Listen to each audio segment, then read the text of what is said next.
जय माता दी। दुर्गा सप्तशती दूसरा अध्याय। देवताओं के तेज से देवी का प्रादुर्भाव और महिषासुर की सेना का वध। ओम मध्यम चरित्र के विष्णु ऋषि, लक्ष्मी महादेवता, छंद शाकंभरी शक्ति, दुर्गा बीज, वायु तत्व और यजुर्वेद स्वरूप हैं। श्री महालक्ष्मी की प्रसन्नता के लिए मध्यम चरित्र के पाठ में इसका विनियोग है। ध्यान। मैं कमल के आसन पर बैठी हुई प्रसन्न मुख वाली महिषासुर मर्दिनी भगवती महालक्ष्मी का भजन करती हूँ, जो अपने हाथों में अक्षमाला, फरसा, गदा, बाण, वज्र, पद्म, धनुष, कुंडिका, दंड, शक्ति, खड्ग, ढाल, शंख, घंटा, मधुपात्र, शूल, पाश और चक्र धारण करती हैं। ऋषि कहते हैं, पूर्व काल में देवताओं और असुरों में पूरे 100 वर्षों तक घोर संग्राम हुआ था। उसमें असुरों का स्वामी महिषासुर था और देवताओं के नायक इंद्र थे। उस युद्ध में देवताओं की सेना महाबली असुरों से परास्त हो गई। संपूर्ण देवताओं को जीतकर महिषासुर इंद्र बन बैठा।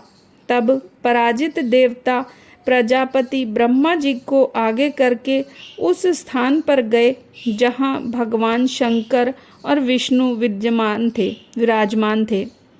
देवताओं ने महिषासुर के पराक्रम तथा अपनी पराजय का यथावत वृतांत उन दोनों देवेश्वरों से विस्तार पूर्वक सुनाया। वे बोले, भगवान महिषासुर सूर्य, इंद्र, अग्नि, वायु, चंद्रमा, यम, वरुण तथा अन्य देवताओं के भी अधिकार छीनकर स्वयं ही सबका अधिष्ठाता बन बैठा है। उस दुरात्मा महिष ने समस्त देवताओं को स्वर्ग से निकाल दिया है। अब वे मनुष्यों की भांति पृथ्वी पर विचरते हैं। दैत्यों की ये सारी करतूत हमने आप लोगों से कह सुनाई। अब हम आपकी ही शरण में आए हैं, उसके वध का कोई उपाय सोचिए। इस प्रकार देवताओं के वचन सुनकर भगवान विष्णु और शिव ने दैत्यों पर बड़ा क्रोध किया। उनकी भौहें तन गईं और मुख टेढ़ा हो गया। तब अत्यंत कोप में भरे हुए चक्रपाणी श्री विष्णु के मुख से एक महान तेज प्रकट हुआ। इसी प्रकार ब्रह्मा, शंकर तथा इंद्र आदि अन्य देवताओं के शरीर से भी बड़ा भारी तेज निकला। वह सब मिलकर एक हो गया। महान तेज का वह पुंज ज्वालायमान पर्वत सा जान पड़ा। देवताओं ने देखा, वहाँ उसकी ज्वाला संपूर्ण दिशाओं में व्याप्त हो रही थी। संपूर्ण देवताओं के शरीर से प्रकट हुए उस तेज की कहीं तुलना नहीं थी। एकत्रित होने पर वह एक नारी के रूप में परिणित हो गया और अपने प्रकाश से तीनों लोकों में व्याप्त जान पड़ा। भगवान शंकर का जो तेज था, उससे देवी का मुख प्रकट हुआ। यमराज के तेज से उसके सिर में बाल निकल आए। श्री विष्णु भगवान के तेज से उसकी भुजाएं उत्पन्न हुई। चंद्रमा के तेज से दोनों स्तनों का और इंद्र के तेज से मध्य भाग का प्रादुर्भाव हुआ। वरुण के तेज से जंघा और पिंडली तथा पृथ्वी के तेज से नितंब भाग प्रकट हुआ। ब्रह्मा के तेज से दोनों चरण और सूर्य के तेज से उनकी उंगलियां हुईं।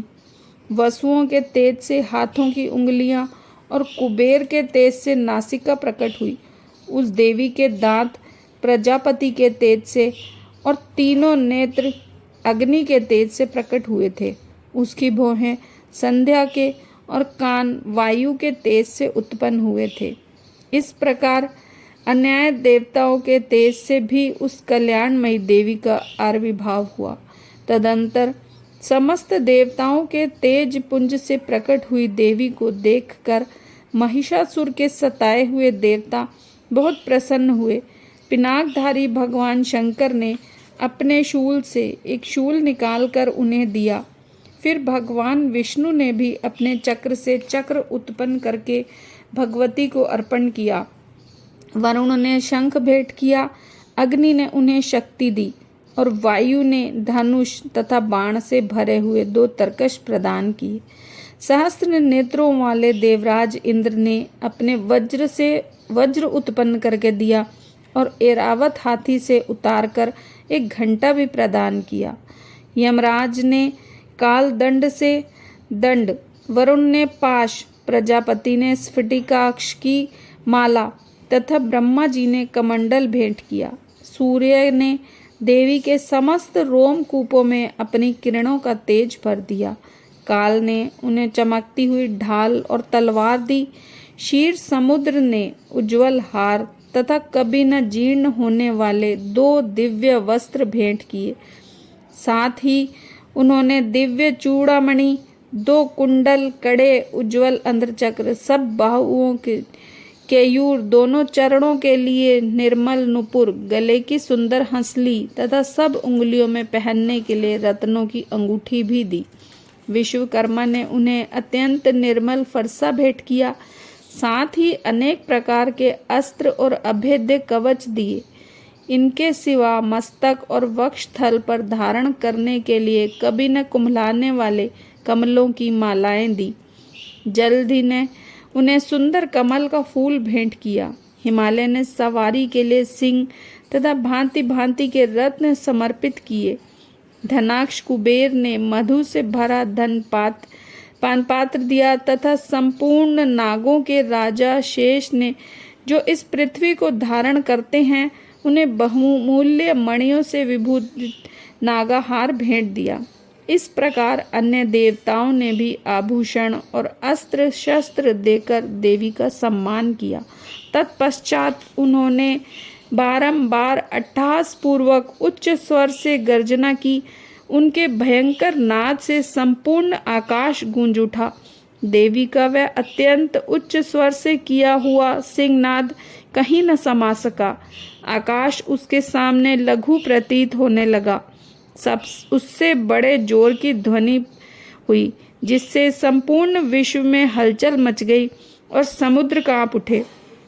पृथ्वी डोलने लगी और समस्त पर्वत हिलने लगे। उस समय देवताओं ने अत्यंत प्रसन्नता के साथ सिंह वाहिनी भवानी से कहा, देवी तुम्हारी जय हो। साथ ही महर्षियों ने भक्ति भाव से विनम्र होकर उनका स्तवन किया। संपूर्ण त्रिलोकी को शोभग्रस्त देख दैत्यगण अपनी समस्त सेना को कवच आदि से सुसज्जित कर हाथों में हथियार ले सहसा उठकर खड़े हो गए। उस समय महिषासुर ने बड़े क्रोध में आकर कहा, ये क्या हो रहा है?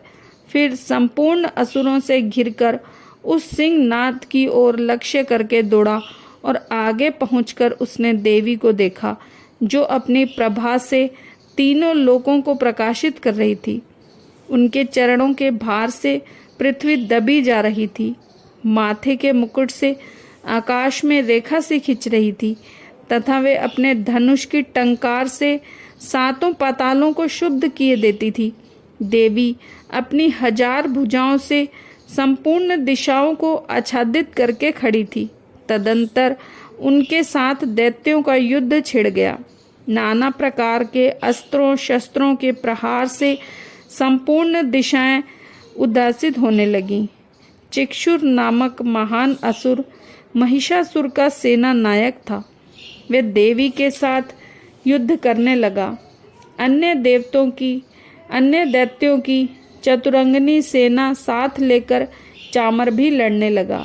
60,000 रथियों के साथ आकर उदग्र नामक महादैत्य ने लोहा लिया। 1 करोड़ रथियों को साथ लेकर महाहनु नामक दैत्य युद्ध करने लगा, जिसके रोएं तलवार के समान तीखे थे। वह असीलोमा नामक महादैत्य 5 करोड़ रथी सैनिकों सहित युद्ध में आ डटा। 60 लाख रथियों से घिरा हुआ बाष्कल नामक दैत्य भी उस युद्ध भूमि में लड़ने लगा। परिवारित नामक राक्षस हाथी सवार और घुड़सवारों के अनेक दलों तथा 1 करोड़ रथियों की सेना को लेकर युद्ध करने लगा।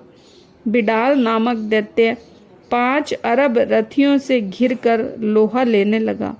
इनके अतिरिक्त और भी हजारों महादैत्य हाथी और घोड़ों की सेना साथ लेकर वहां देवी के साथ युद्ध करने लगे। स्वयं महिषासुर उस रणभूमि में कोटि कोटि सहस्त्र रथ, हाथी और घोड़ों की सेना से घिरा हुआ खड़ा था।